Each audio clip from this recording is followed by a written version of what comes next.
Bom, pessoal, vamos dar início agora à nossa 12ª aula junto à disciplina de reprodução animal e inseminação artificial. Nesta aula, nós conversaremos a respeito de um assunto que é de grande interesse de vocês, futuros zootecnistas, que corresponde à relação entre a nutrição e a reprodução. Eu vou tomar como parâmetro a bovinocultura, visto que a maioria dos artigos científicos que tratam deste tema foram realizados com bovinos. No entanto, leve em consideração que o conhecimento adquirido aqui é aplicável também a outras espécies.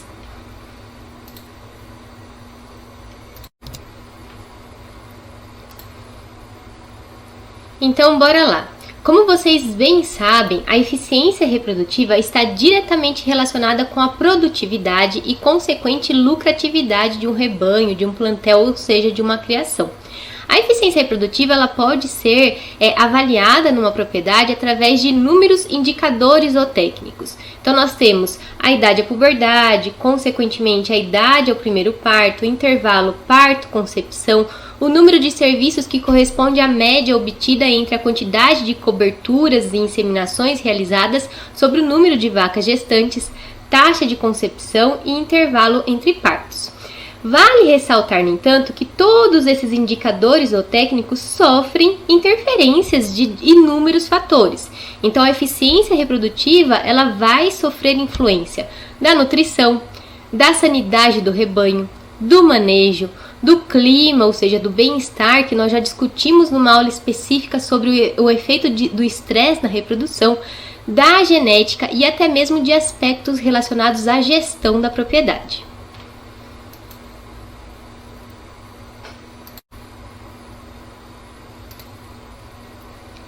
E neste contexto de fatores interferentes, a condição nutricional merece especial atenção, uma vez que o desempenho reprodutivo, em especial da fêmea, depende do seu estado nutricional, principalmente no que diz respeito à idade à puberdade, à ciclicidade e à taxa de concepção. Então, além dos indicadores ou técnicos diretos, digamos assim, que permitem avaliar de maneira direta a eficiência reprodutiva, que são aqueles que nós já comentamos no slide anterior, nós temos outros indicadores ou técnicos que permitem predizer a eficiência reprodutiva de maneira indireta, que é o caso então do peso corporal, da taxa de crescimento, da porcentagem de gordura que é avaliada por meio então do score de condição corporal.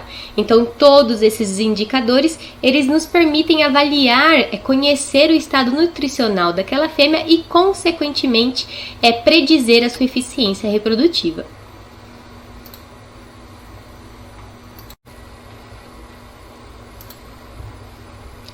Deste modo, no que diz respeito à nutrição e consequente peso e condição corporal, eu imagino que todos vocês já viram esse quadro referente à prioridade da distribuição de nutrientes e energia no corpo animal.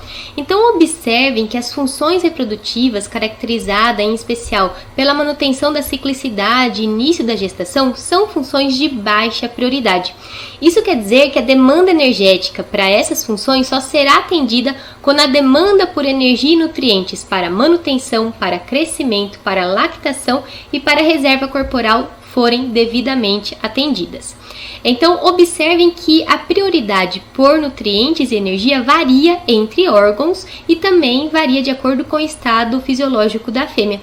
Isso quer dizer que quando a fêmea está exposta, submetida a uma dieta mal formulada, deficiente em nutrientes, ou quando ela está apresentando uma baixa ingestão de alimentos, ou, por exemplo, na época da escassez de alimentos que ocorre no período da seca, isso vai impactar diretamente nas funções reprodutivas, determinando a infertilidade, atraso na idade à puberdade, um anestro pós-parto mais prolongado, justamente porque ela não estará ingerindo a quantidade de nutrientes e energia necessários para atender todas as funções de maior prioridade para que posteriormente as funções reprodutivas sejam devidamente atendidas.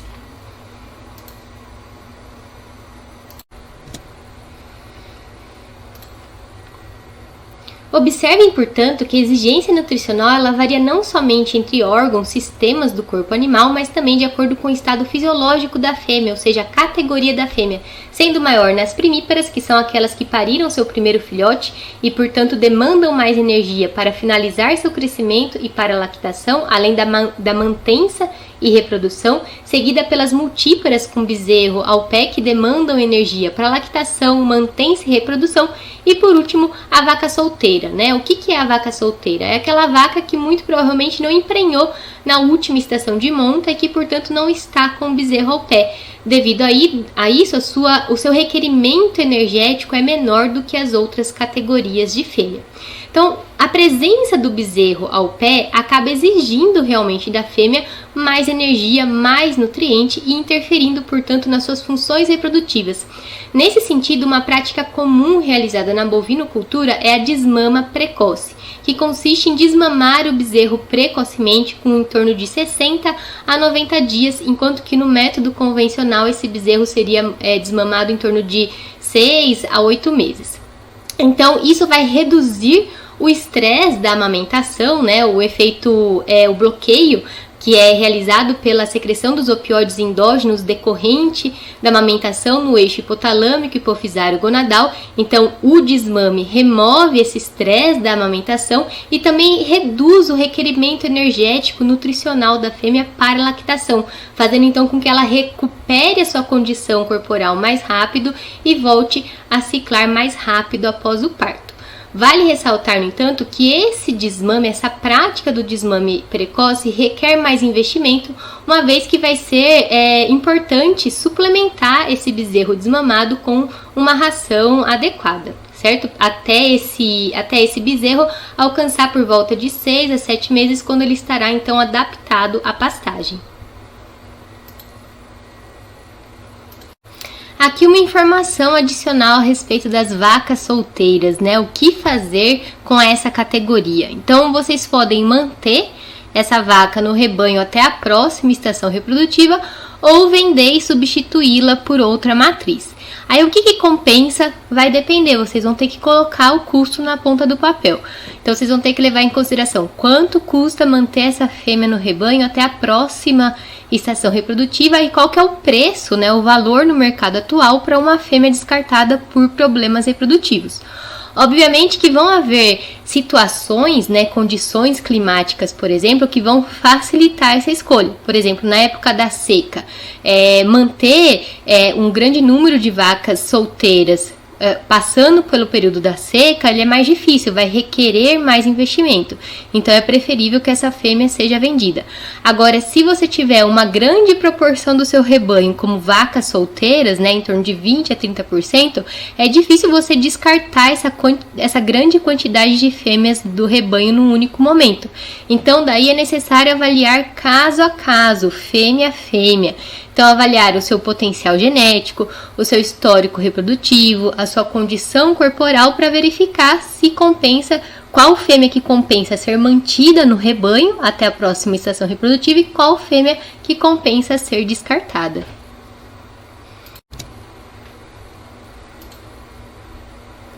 Então, ainda neste contexto, um dos métodos mais utilizados para a determinação do estado nutricional da fêmea e consequente possibilidade de concepção, utilizado em especial para animais de produção, consiste na avaliação do score de condição corporal, que trata-se de uma avaliação subjetiva visual do depósito de gordura e musculatura nesses animais baseado na sua aparência exterior.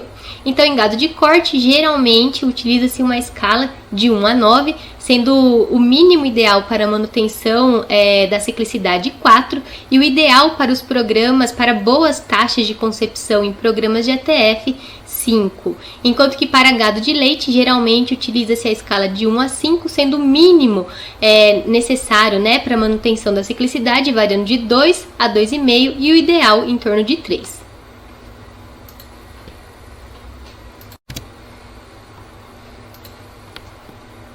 Tá, e como que esse score de condição corporal interfere então na reprodução? Então, observe nesse gráfico, onde no eixo X nós temos o score de condição corporal com a escala variando de 1 a 9 e no eixo Y nós temos a probabilidade de prenhez em porcentagem. Então, observem que as vacas que estão com score acima de 7 e abaixo de 3 apresentam uma redução significativa da probabilidade de prenhez, o que demonstra que tanto a depleção das reservas energéticas quanto a obesidade irão prejudicar a atividade reprodutiva. Então, é importante que as vacas estejam dentro de uma faixa de score de condição corporal considerada adequada, porque vacas muito gordas ou vacas muito magras, além delas apresentarem uma menor probabilidade de prenhez durante a estação de monta, elas tendem também a apresentar distúrbios metabólicos, em especial no período pós-parto. De modo então que vacas muito magras ao parto estão mais sujeitas a doenças infecciosas, a um anestro pós-parto prolongado, além da redução na produção de leite durante a lactação. Já fêmeas muito gordas ao parto, elas estão mais propensas a distocia, retenção de placenta, infecção uterina, além de distúrbios metabólicos como cetose, esteatose hepática e também redução na produção de leite e, consequentemente, um anestro pós-parto prolongado.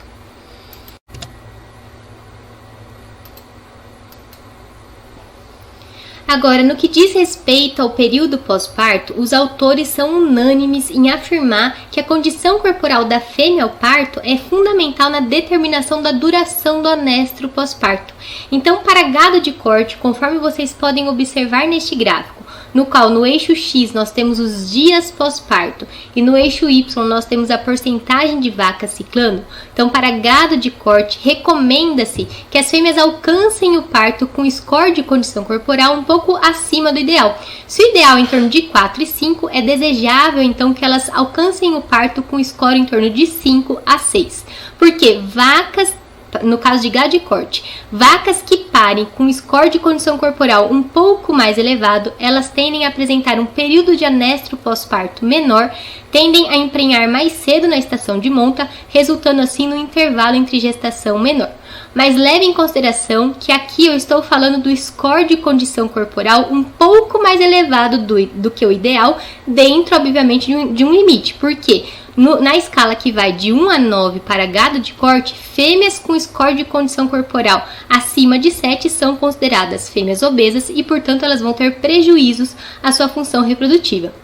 Agora, no que diz respeito ao gado de leite, em especial para as vacas leiteiras de alta produção, não é recomendável que ela alcance o parto com score de condição corporal muito acima do ideal. Porque, em especial, as vacas de alta produção leiteira, após o parto, elas vão apresentar uma alta demanda energética. Então, elas vão apresentar uma maior mobilização de gordura, elas vão apresentar uma perda mais significativa de condição corporal, entrando num balanço energético negativo. Então, quanto maior for a sua condição corporal no momento do parto, mais intenso vai ser esse estresse pós-parto, né? Mais intensa vai ser essa condição do balanço energético negativo e mais prolongada essa condição vai ser também. Então, para gado de leite, recomenda-se que elas alcancem o parto com score em torno de 3 a 3,5, em média 3,25. Então, gente, o que acontece é o seguinte: nos últimos em torno de 60 dias da gestação, naquelas fêmeas que estão com score de condição corporal um pouco mais baixo, deve-se trabalhar a nutrição dessa fêmea visando um ganho de condição corporal de pequena magnitude, né? Possibilitando assim que ela alcance o parto, no caso do gado de corte, com score em torno de 3,75, considerando a escala de 1 a 5, e para gado de leite com score em torno de 3,25, considerando a escala de 1 a 5. Agora, vacas que estão acima do score de condição corporal adequado, não é interessante forçar a perda de peso nessa fase final da gestação, porque isso na realidade pode vir a prejudicar, causar desordens reprodutivas, ou seja, reduzir o seu desempenho reprodutivo e produtivo após o parto. Neste slide, gente, nós temos uma representação gráfica muito similar àquela que foi apresentada no slide anterior, também para gado de corte, porém utilizando uma escala de condição corporal ao parto que vai de 1 a 5. Então, no eixo X nós temos a escala, né, de score de condição corporal ao parto, e no eixo Y nós temos a probabilidade de prenhez, a primeira IATF após o parto. Então, observem que para vacas de corte, aquelas que alcançam o parto com score de condição corporal um pouco mais elevado que o ideal, ou seja, em torno de 3,75, elas tendem a apresentar uma maior probabilidade de prenhez na próxima estação de monta, independentemente da categoria animal. Ou seja, tanto primíparas quanto secundíparas quanto pluríparas tendem a apresentar uma maior eficiência reprodutiva quando elas parem com score de condição corporal um pouco mais elevado.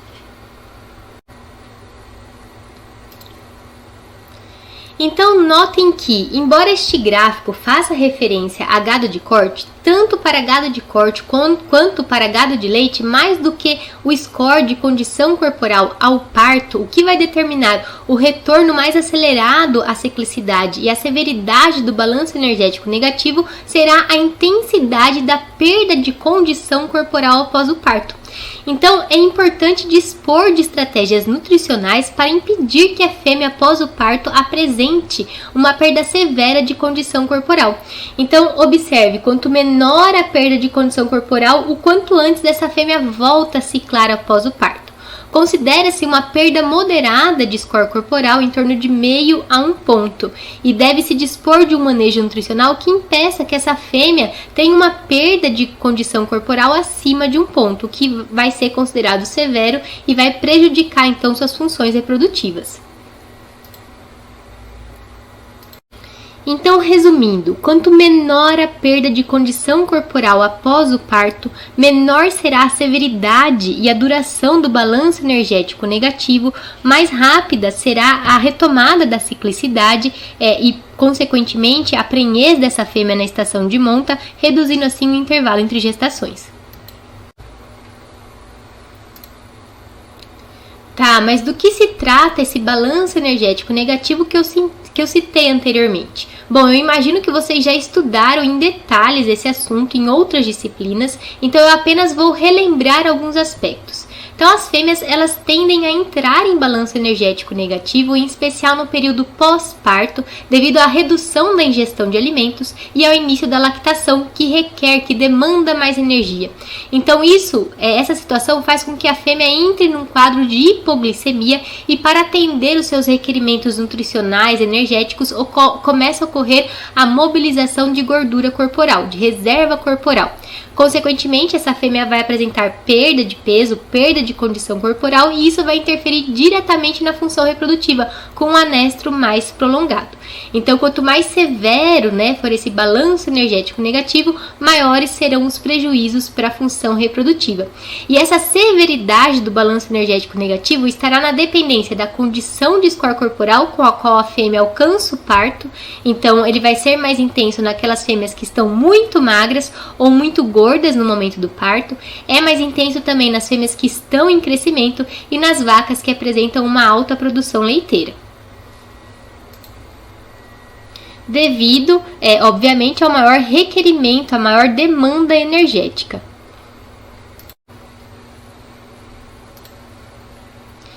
Então, aqui neste slide, nós temos uma representação gráfica de tudo que já foi dito a respeito do balanço energético negativo.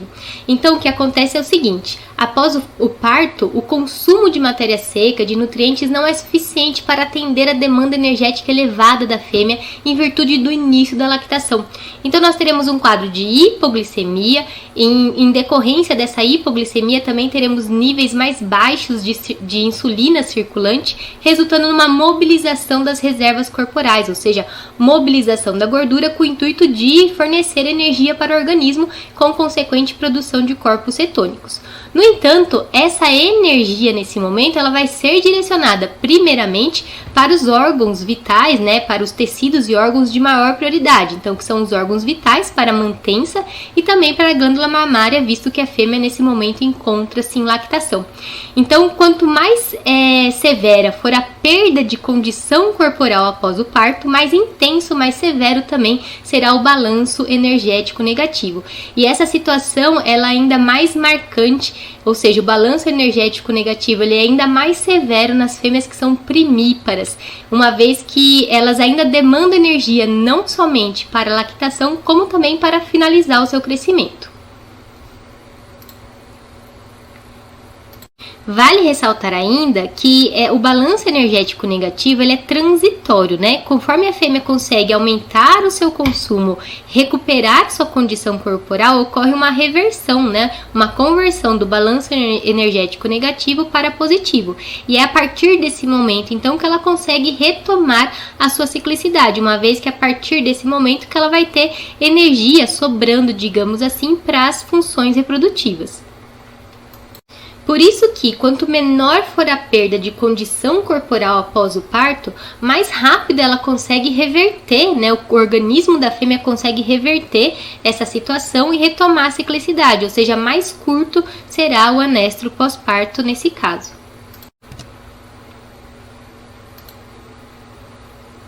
Portanto, nós já vimos que fêmeas muito gordas, ou seja, com score corporal acima de 6 numa escala de 1 a 9, assim como fêmeas muito magras, com score corporal abaixo de 4 numa escala de 1 a 9, vão apresentar problemas reprodutivos e vão ser fêmeas suscetíveis a apresentar um balanço energético negativo mais intenso, mais severo após o parto. Então aqui neste slide eu inseri uma tabela com as principais falhas reprodutivas que podem acontecer numa fêmea muito magra e também numa fêmea muito gorda.